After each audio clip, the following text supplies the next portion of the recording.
Freudova pivnica. Mám strach prekročiť prah domu vo vôni večernej a temnej záhrady. Znesiem sa len dívať na opustené dezinfekčné prostriedky povalané na zemi, ako pes, ktorému dali vyoperovať hlasivky. Ako predpôrodné reči a starobá hôr. Na maličku hodvábnej vôcky poťahujem jemný penis. Urobil sa, vystrekol zo seba atrament. Bronzové echá spolu soli. Panny zablúdili v nábreží pouličných lamp. Ťahajú ma noci vtelenia.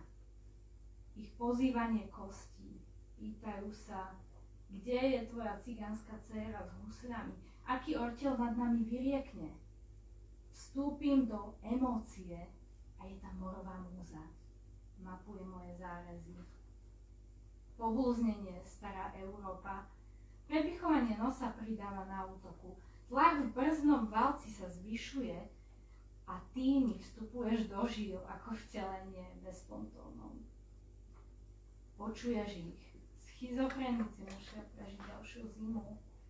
Potlačené spomienky na územie hadov, zmes objatí a odmietnutia, musia pochopiť a prijať zakázané časti domu. Počujem pradenie, počudniť. Panenské lona ležia vo vôni slnka. Kvety sa rozvili. Kľačí nahý v kúte pri peci. Snaží sa zastaviť krvácanie z natrhnutej pery. Oviňme ho suchou metou, liež morí. Na pážati mečov ostali moje cestičky od červotočov. Vyvolal mi krvácanie, roztrhol si môj sláčik, ale musíme pochopiť a prijať mozole pri výrobe čaju. Musíme pochopiť a prijať košickú robotnícku triedu. Rozobraný šiaci stroj, utopenie v kozom mlieku, kam ukryjem tvoje kosti. Musím prestať pochovávať do pohrebiska svojho tela.